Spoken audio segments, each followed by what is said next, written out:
Hanagi Chief Minister N. Biren ga Governor Ajay Kumar Valaga ngarang Ras Bhavan da Unnaduna Manipurda Houjik leiriba phibam kaya sigi matangda Wari Sanakhre. Ngarang numidang Governor ga unaraba matungda Imphal da pausingda wangangbada N. Biren na hai Manipur gi chahi ani helaklaba irang ase thuna loisinduna santi hanjilhannaba amasung lanjen naduna relief camp ta changjafam lawduna leiriba myoising masa masagi yumda halhannabagi wari sanaba aduda Governor da taksinki. Highway sing thingliba asi hangdoknaba amasung ain kaina pariba khulai sing laukhatnabagi matangdasu wari sanaba aduda taksinki. Masigi mathakta paumi singna tongba basta Manipur thaba yaroi haibagi wathok chauthoraktuna ima ibel kayana leptana khongjang jangsinbadagi oirakliba phibam asi athuba matamda sangtainaba puraknabasu Governor da taksinki. Union Minister na Bangladesh amasung Myanmar dagi ain kaina sangsilakpa mitopsing tha amagi manungda khandoknabagi fongdorakpa adugi matangda fongdokladuna N. Biren na makhatana hai Aikoina wafam asigi matangda hanadagi hauna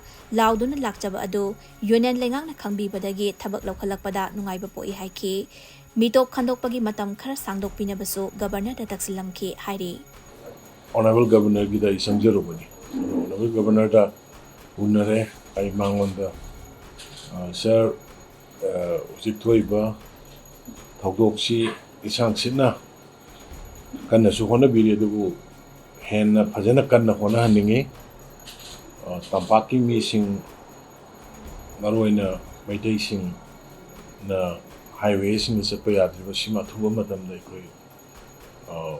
kaino toroga hangaga salhanba pami adigi both community gi IDP gi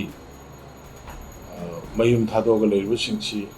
aya mafamda yam thuna hanjanhanba mathu tani aduga leiriba khulai paibasing both masi desam toba maduda priority ahumsi pihanningi haidana ma isu piri ai kanna honari haidana dumaina tonganami adu Houjik thoiba bus ki matangiduma nasu yam nungai hokde kamai tobuna communication gap lairino kamai toina isu yam nungai te madu aina fajana kauraga unaraga wari utai sabiraga settlement ama tobiraga tobiu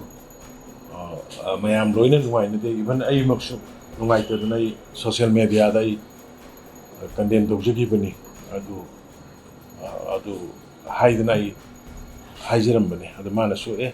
ai kyam kunna thuba matam moiga faunaraga karai da karino wahi wata kari soigi bano kamai tobno khara sentok sengjim toroga sengjim toroga yananaba ai honari ai mana adu maina tame ai adu matamda Delhi da moisu leibanina moisoi yanarakadoba che chang yanabagi thongarakadoba manbagi filmsu lei aina yananga yam tuna yanabiyo projajing imai biol singno Delhi sa khopsa so phon yarogadi kharoina dum hajiram yam maroina ina sisu wari aduga ina ngasi yamna maroina ina honorable governor unaba chatpagi yamna achowa maram amadi ekoina han home ministry na nahangai di ina sum khanbada moi Rohingya na hairaga leirambani ado narang nahan gi statement ama tholokpa matamda state punamakta kaurakpada Bangladeshi amadi Myanmaris illegal immigrants thamagi manungda khando'o haina hairakpado madudaida aisi harau mangidna haita harau baidi nahangai di akoina hairibasi akoi khatana haijalabadona illegal immigrants Myanmar romdagi si laktana heta haijalabadona khallabra center na Myanmar sibu pan bidi na khallaga lejermina haijalibko nahandi adugi si adu thorokna Myanmar samagi Bangladesh sing khanto tham manungda haibuda ai sigi che sang mayam se purga ba ai chacharu bane sidaida imangonda sithi ma ai site ge letter ma pisirami si letter sida yuji mayam loina paro roige ai keno da